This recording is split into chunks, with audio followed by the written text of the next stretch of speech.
supporting energy for the night that goes with in word indeed is that spirit wants us to know that we are whole and that we have everything that we need within us. And when I first began working with spirit, spirit would always say, all the answers are within you. And I would hear it so much that I like wrote it down, like it, became like a mantra to me. All the answers are within you.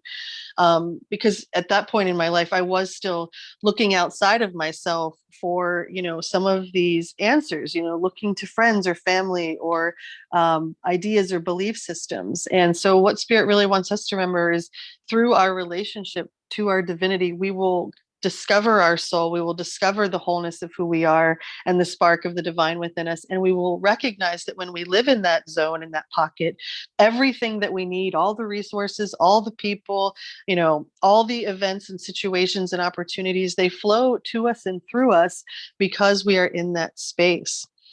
And one of the things spirit keeps talking about throughout this reading is, like the past kind of coming up to be looked at. And in this part of the reading, it was the past as a way of repeating itself when we haven't learned the lesson inherent in the original wounding or situation, and that we are faced with this now.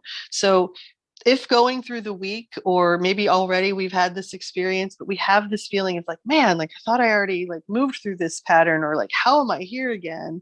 Or even just like, where did that come from? That was totally out of left field. We're encouraged to really look at what might be the original wounding within us that could be attracting this situation back to us. And how are we going to be responsive to it, kind of looking at it from more of this more detached eagle eye perspective rather than, letting it suck us under in maybe the ways that it has in the past. So just knowing that this could come up, that we might be faced with this now. And then the very next lyrics after that, where the lights go out, the music died. And once again, this feeling that the powers that were really want to create this energy of scarcity and poverty consciousness, and that it's going to be very hard to stay out of the fray of that.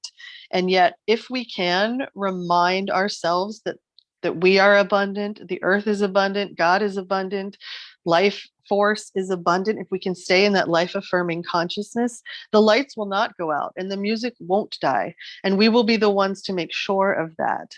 But we are challenged, Spirit says, to see ourselves as whole beings and not as someone who is perpetually trying to heal an old wound.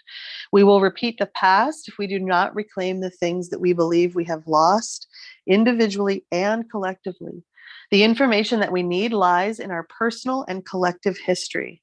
And this was an important line throughout the reading, that whatever answer we're seeking right now, the information we need lies somewhere either in our individual, personal, or our collective history. And Spirit says this is not an invitation to dance the old dance, rather a call to retreat and to choose a different path.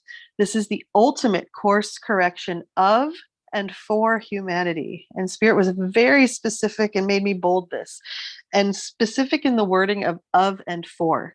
The ultimate course correction of and for humanity. If we do what we've always done, we will get what we always got, but we are protected through this eye of the needle. The lyrics, don't worry about anybody else. Go feel something you've never felt. And Spirit, once again, reminding us that our spiritual gifts are strengthening when we move into that place of prayer and meditative devotion, and whatever practice brings us closer to our personal relationship with God. And when we stay in that lane, we begin to create what is possible and where we are moving, that ultimate course correction of and for humanity. And the final lyrics for this reading were, you're trying to clear the future out my head so I can follow your footsteps. So once again, that phrase of like, man plans, God laughs, this calling in, this change of plans that we've talked about over the month of August, that we've all been learning these lessons of discernment, and that Spirit's really kind of clearing the future out our heads. Any plans that we might have of where we think we're going, because we're being trained to follow these footsteps of light. And we can only do that through that space of discernment. So once again, how do we do that? How do we have integrity in our word and deed? How do we become incorruptible? And that is up to us. That's a personal gnosis. That's our connection with our own heart that gives us that answer. But Spirit wants us to ponder it. What does it mean to be incorruptible? And the supporting energies, to know that through this time of the squeeze, that the angels of resource and security are actually there to help us course correct. We do not have to reset in a way that feels unscrupulous to the soul. We have the ability to course correct, and it truly is the divine plan. So it is the plan that is happening, no matter what, but it is up to us in the timing. And once again, the light codes coming through that are asking us to surrender to sleep and to rest, and to observe and notice any patterns from the past that are coming up to be recognized and healed. Because as we do so, we begin to reclaim the intimacy that we have lost, both personally and collectively. And Spirit says we find the answers that we need in our history. So once again, I can see your hurt, but a bit of hope is all I'm trying to trace. Let's wait out the storm, because giving up leads to regret, and I won't let us go down, down, down. For this love, I won't lose.